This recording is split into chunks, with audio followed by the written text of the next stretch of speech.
To adjust your mouse pointer or cursor speed in Samsung Galaxy S23 Ultra, swipe down the top of the screen and then tap setting icon.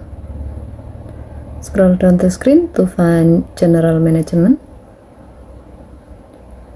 Tap general management and then tap mouse and trackpad.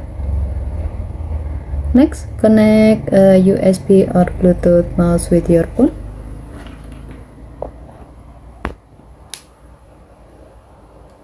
To adjust the mouse pointer speed, slide the adjustment bar under pointer speed to the left to get a slower speed or to the right to get the faster speed.